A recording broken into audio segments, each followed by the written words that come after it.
নমস্কার বন্ধুরা, job updates and news চ্যানেলের পক্ষ থেকে তোমাদের সকলকে স্বাগত। তো বন্ধুরা, আজকে আমি কথা বলবো ইন্ডিয়ান রেলওয়ের পক্ষ থেকে বের হওয়া আরও একটি নতুন নোটিফিকেশন নিয়ে, যেখানে তোমরা রাজ্যের 23 জেলার যে কোনো প্রান্ত থেকেই ছেলে মেয়ে প্রত্যেকেই আবেদন করতে পারবে এবং তোমার মিনিমাম শিক্ষাগত যোগ্যতা লাগবে উচ্চ মাধ্যমিক পাস। আর সাথে যদি তোমার বয়সটি 18 বছর হয়ে গিয়ে থাকে তাহলে তোমরা অবশ্যই এখানে আবেদন করতে পারবে এবং তার জন্য তোমাদের কোনো রকম রিটেন টেস্ট দিতে হচ্ছে না, কোনো রকম লিখিত পরীক্ষা এক্ষেত্রে দিতে হচ্ছে না। সরাসরি ওয়াক ইন ইন্টারভিউর মাধ্যমে যোগ্য প্রার্থীকে বাছাই করে নেওয়া হবে এবং ইন্ডিয়ান রেলওয়ের পক্ষ থেকে যে প্রাইমারি স্কুলগুলো হয় সেইখানেই তোমাকে নিয়োগ করা হবে। তো এই বিজ্ঞপ্তিটি প্রত্যেকের জন্য ভীষণ হেল্পফুল হতে চলেছে। তো সম্পূর্ণ ভিডিওটি A to Z দেখো, তাহলে বুঝতে পারবে কি পোস্টে কোথায় কোন যোগ্যতায় নিয়োগটি করা হচ্ছে।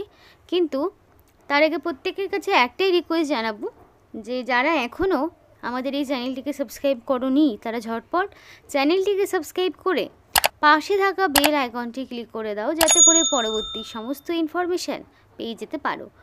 তো আর দেরি না করে এবার অফিসিয়াল নোটিশ নিয়ে বিস্তারিত আলোচনা তোমাদের সাথে শুরু করব। তো বন্ধুরা দেখো, এখানে তোমাদের যেটা বলা রয়েছে যে ক্যান্ডিডেটকে আনতে হবে সম্পূর্ণ অ্যাপ্লিকেশন ফরম্যাটটিকে ফিল আপ করে, অর্থাৎ আগে থেকে অ্যাপ্লিকেশন জমা করতে হচ্ছে না। তুমি যে অ্যাপ্লিকেশন ফর্মটি ডাউনলোড করতে পারবে ভিডিও ডিসক্রিপশন বক্স থেকে, সেখান থেকে তোমরা ফর্মটি ডাউনলোড করে তার সঙ্গে যাবতীয় সমস্ত রকম সেলফ অ্যাটাস্টেড ডকুমেন্টসগুলো তোমাকে দিতে হবে। সেলফ অ্যাটাস্টেড সমস্ত রকম ডকুমেন্টসের পাশাপাশি অরিজিনাল ডকুমেন্টসগুলো তোমাকে আনতে হবে, কারণ যেটা তোমার ডকুমেন্ট ভেরিফিকেশানে কাজে লাগবে।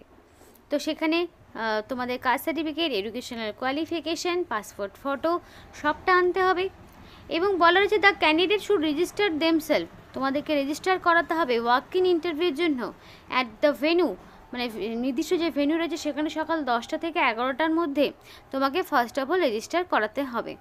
এবার এই যে নির্ধারিত সময়টা রয়েছে এইটা পার করা যাবে না। এরপরে যারা যাবে তাদের কি হবে, অ্যাপ্লিকেশন তাদের তো জমা হবে না, ইন্টারভিউ তারা দিতে পারবে না এবং তারিখটা তোমাদের রয়েছে 6 তারিখ, মানে 6 সেপ্টেম্বর সরাসরি ইন্টারভিউ দিয়ে যোগ্য প্রার্থীকে বাছাই করে নেওয়া হবে।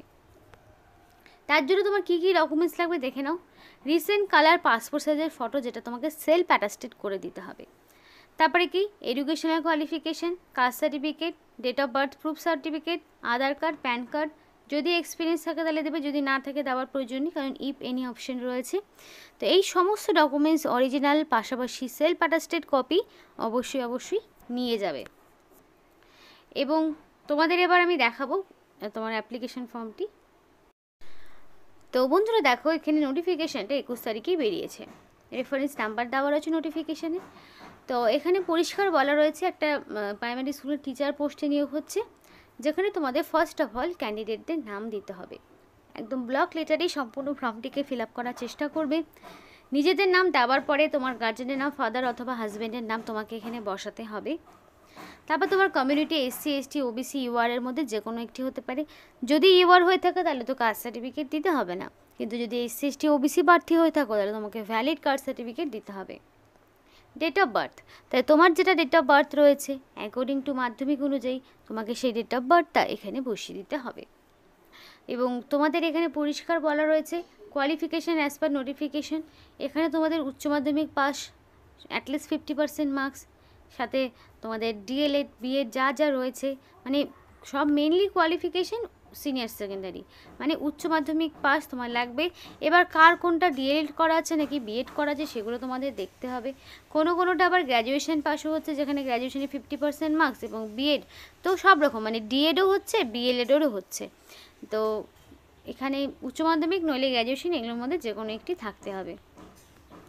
তারপরে দেখো তোমাকে যেটা বলা রয়েছে সমস্ত রকম এডুকেশনাল কোয়ালিফিকেশনের details with self attested copy of certificate. সমস্ত এডুকেশনাল কোয়ালিফিকেশান যদি তোমার উচ্চ মাধ্যমিক পাশে পোস্ট করো তাহলে উচ্চ মাধ্যমিকের অ্যাডমিট মার্কশিট সার্টিফিকেট দিতে হবে। যদি তোমরা গ্র্যাজুয়েশনের করো তাহলে গ্র্যাজুয়েশনের পাশে সমস্ত রকম মার্কশিট সার্টিফিকেট তোমাকে দিতে হবে। তো সিনিয়র সেকেন্ডারি কত সালে পাস করেছো কোন বোর্ড, সাবজেক্ট কত ছিল, পার্সেন্টেজ কত, গ্র্যাজুয়েশন কত সালে পাস করেছো, বোর্ড বা ইউনিভার্সিটির নাম, সাবজেক্ট কত কী ছিল, পার্সেন্টেজ কী ছিল। পোস্ট গ্র্যাজুয়েশনের দরকার নেই, যেহেতু তুমি যারা করবে তাদের আবার দরকার আছে। এবং ডিএলএড বিএডের মধ্যে কোনটি রয়েছে, টেট বা সিটেটের মধ্যে কোনটা তোমার পাস করা আছে, এবং আদার্স কোয়ালিফিকেশান কী আছে, যদি এক্সপিরিয়েন্স থাকে দেবে, যদি না থাকে এখানে নো লিখে দেবে, আদার্স কোয়ালিফিকেশান না থাকলে নো লিখে দেবে। তো এইভাবে তোমাকে দিতে হবে। এবং তোমাদের এখানে পরিষ্কারভাবে বলা রয়েছে লাস্টের দিকে যে একটা ডিক্লারেশন রয়েছে, যেখানে তোমার নিজের নামটা দিয়ে দেবে। আর তোমার লাস্টে এখানে পরিষ্কার বলা রয়েছে নিজেদের সিগনেচারটা করতে হবে আর মোবাইল নাম্বারটা বসিয়ে দিতে হবে। তারপর এখানে প্লেস আর ডেট দিয়ে অ্যাপ্লিকেশন ফর্মটি পূরণ করবে।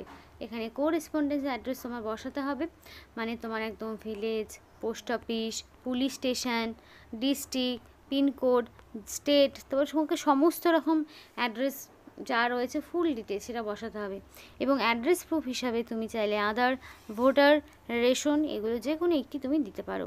আর এই অ্যাপ্লিকেশন ফর্মটিকে পূরণ করবে, করে নিয়ে যেই দিন ইন্টারভিউ রয়েছে, মানে 6 সেপ্টেম্বর যেহেতু ইন্টারভিউ হবে, সেই দিনই তোমাকে নিয়ে যেতে হবে, সেই দিনই তোমাকে এটা জমা করতে হবে, আগে থেকে জমা করার কোনো ঝামেলা নেই। তো এই সমস্ত ডকুমেন্টস যা যা তোমাদেরকে বলেছি, age proof, address proof, education আর কোয়ালিফিকেশন, সমস্ত রকম ডকুমেন্টসগুলোকে অরিজিনাল সাথে সেলফ অ্যাটাস্টেড করে নিয়ে যাবে। তো দেখো বন্ধুরা, এখানে তোমাদের পরিষ্কার বলা রয়েছে প্রাইমারি স্কুল টিচার পোস্টে তোমাদেরকে নিয়োগ করা হচ্ছে, রেলওয়ের একটা স্কুলের পক্ষ থেকে নিয়োগটি হচ্ছে, যেখানে তোমরা প্রত্যেক মাসে 21,250 টাকা পার মান্থ স্যালারি পেতে পারো মান্থলি। আর এখানে যে বয়সটা চাওয়া হয়েছে, তো ক্যান্ডিডেটের বয়সটা 18 থেকে 65-র মধ্যে ধরা হবে ডেট, নোটিফিকেশনের ডেট অনুযায়ী। তো 18 থেকে 65 এই কারণেই, কারণ এখানে যাদের এক্সপিরিয়েন্স রয়েছে তারাও যেমন আবেদন করতে পারবে, যাদের কোনো রকম এক্সপিরিয়েন্স নেই তারাও আবেদন করতে পারবে, সেই কারণেই বয়সটা 18 থেকে 65 রাখা হয়েছে। এবং সম্পূর্ণ মানে ক্যান্ডিডেটকে কন্ট্রাকচুয়াল বেসিসে নিয়োগ করা হচ্ছে। আর এখানে তোমাদের পরবর্তীতে কন্ট্রাক্টের পিরিয়ডটা বাড়বে, মানে তোমাদের কাজের উপর ভিত্তি করে সরাসরি ইন্টারভিউর মাধ্যমে নিয়োগ করা হবে। অরিজিনাল সার্টিফিকেটগুলো অবশ্যই তোমাকে আনতে হবে। তো এরপরে কি রয়েছে দেখাই তোমাদেরকে। তো দেখো এরপরে তোমাদের কোয়ালিফিকেশান, যেখানে তোমরা দেখো তোমাদের আগেই বললাম যে উচ্চ মাধ্যমিক, যদি উচ্চ মাধ্যমিক সাথে 50% মার্কস এবং ডিপ্লোমা ইন এলিমেন্টারি এডুকেশনে যদি করা থাকে তাহলে তুমি আবেদন করতে পারবে। অথবা তোমাদের সিনিয়র সেকেন্ডারি এবং অ্যাটলিস্ট 45% মার্কস এবং 2 ইয়ার্সে যদি ডিপ্লোমা ইন এলিমেন্টারি এডুকেশনের উপর যোগ্যতা থাকে তাহলে তুমি আবেদন করতে পারবে। অথবা উচ্চ মাধ্যমিক অ্যাটলিস্ট 50% মার্কস এবং 4 বছরে যদি বিএলএডের ডিগ্রি থাকে তাহলেও আবেদন করতে পারবে। এছাড়াও সিনিয়র সেকেন্ডারি এবং 50% মার্কস এবং 2 বছরে যদি ডিপ্লোমা ইন এডুকেশন করা থাকে তাহলেও করতে পারবে। গ্র্যাজুয়েশন যদি থাকে সাথে 2 বছরের ডিপ্লোমা করা থাকে ইন এলিমেন্টারি এডুকেশন তাহলেও হবে। এবং গ্র্যাজুয়েশন এবং অ্যাটলিস্ট 50% মার্কস যদি থাকে তাহলেও হবে, মানে বিএড যদি করা থাকে তাহলেও হবে। পোস্ট গ্র্যাজুয়েট ডিগ্রি এবং মিনিমাম 55% মার্কস যদি থাকে তাহলেও হবে। বিএড এমএড করা থাকলেও হবে। কিংবা যারা টেস্ট পাস করেছো বা ধরো সিটেট পাস করা আছে তারাও এখানে আবেদন করতে পারবে, মানে প্রত্যেকের জন্য এখানে অপরচুনিটি দিয়েছে। তো নিয়োগটি তোমাদের সাউথ ইস্ট সেন্ট্রাল রেলওয়ের পক্ষ থেকে করা হচ্ছে। তো এখানে ওয়াক ইন ইন্টারভিউ ভেন্যুটা দেওয়া রয়েছে, এই ভেন্যুতে তোমাকে উপস্থিত থাকতে হবে 6 তারিখে। ভেন্যুটা একবার ভিডিওটি পজ করে নোট ডাউন করে নিতে পারো, এবং এদের অফিসিয়াল মানে রেলওয়ে যে অফিসিয়াল ওয়েবসাইট রয়েছে সেখান থেকে নোটিফিকেশান ডাউনলোড করতে পারবে এবং অ্যাপ্লিকেশন ফর্মটিও পেয়ে যাবে। তো খুবই ভালো ইনফরমেশান, ভালো কোয়ালিফিকেশানে তোমাদেরকে নিয়োগ করা হচ্ছে। যদি তোমাদের যোগ্যতা থাকে অবশ্যই নিযুক্ত হতে পারো, রেলওয়ে প্রাইমারি স্কুল টিচার পোস্টে নিয়োগ হচ্ছে। তো এই ছিল আজকে সম্পূর্ণ ভিডিও। ভালো লাগলে অবশ্যই লাইক এবং চ্যানেলটিকে সাবস্ক্রাইব করে আমাদের সাপোর্ট করো, আমাদের সাথে থেকো, পাশে থেকো। আর ভিডিওটি সম্পূর্ণ দেখার জন্য তোমাদের সকলকে অসংখ্য ধন্যবাদ।